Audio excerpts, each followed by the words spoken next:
Jewellery sale ചെയ്യുന്നവർക്കറിയാം ഏറ്റവും കൂടുതൽ നമ്മൾ കഷ്ടപ്പെടുന്ന ഒരു കാര്യം ജ്വല്ലറിയുടെ റേറ്റ് പറഞ്ഞിട്ടുള്ള കസ്റ്റമേഴ്സിൻ്റെ പരാതികളാണ് കേട്ടോ. നമ്മളൊരു ജ്വല്ലറി കൊടുക്കുന്ന സമയത്ത് ഇതേ സാധനം 100 രൂപയ്ക്ക് ഞങ്ങൾക്ക് അവിടെ കിട്ടിയല്ലോ ഇവിടെ കിട്ടിയല്ലോ എന്ന് പറയുന്നത് നമുക്ക് കേൾക്കാം. അപ്പം പക്ഷേ നമ്മൾ അതിന് ക്വാളിറ്റി ആരും ചെക്ക് ചെയ്യുന്നില്ല. ക്വാളിറ്റി വ്യത്യാസം ഉണ്ടായിരിക്കും കേട്ടോ. അതുകൊണ്ടാണ് നിങ്ങൾക്ക് അങ്ങനെ പല റേറ്റിന് നമുക്ക് വിൽക്കേണ്ടി വരുന്നത്.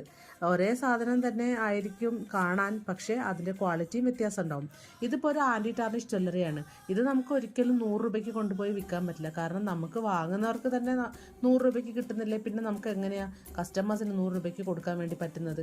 അപ്പം നമുക്ക് വാങ്ങുന്ന പൈസയും അതിലേക്ക് ലാഭം കുറച്ചൊരു എമൗണ്ടെങ്കിലും ചേർക്കാതെ നമ്മൾ ഒരു കച്ചവടം ചെയ്യുന്നതിൽ കാര്യമില്ലല്ലോ. ഈ ആൻറ്റി ടാർണിഷ് ജ്വല്ലറി എങ്ങനെയാണ് മനസ്സിലാക്കാൻ പറ്റുക എന്നുള്ളത് മിക്ക പേരുടെയും സംശയമാണ് അല്ലേ. ഇവിടെ തന്നെ എഴുതിയിരിക്കുന്ന കണ്ടില്ലേ, സ്റ്റെയിൻലെസ് സ്റ്റീൽ എന്ന് എഴുതിയിട്ടുണ്ട്. അതിൻ്റെ കൂടെ തന്നെ നമുക്ക് സ്റ്റെയിൻലെസ് സ്റ്റീൽ എന്നുള്ള എഴുതിയ പേപ്പറിൽ ആർക്ക് വേണമെങ്കിലും ഒരു സ്റ്റിക്കർ അടിപ്പിക്കാൻ വേണ്ടി പറ്റും. പക്ഷേ അതിലുപരി നമുക്ക് മറ്റൊരു കാര്യം കൂടെ നമുക്ക് ചെക്ക് ചെയ്യാൻ പറ്റും.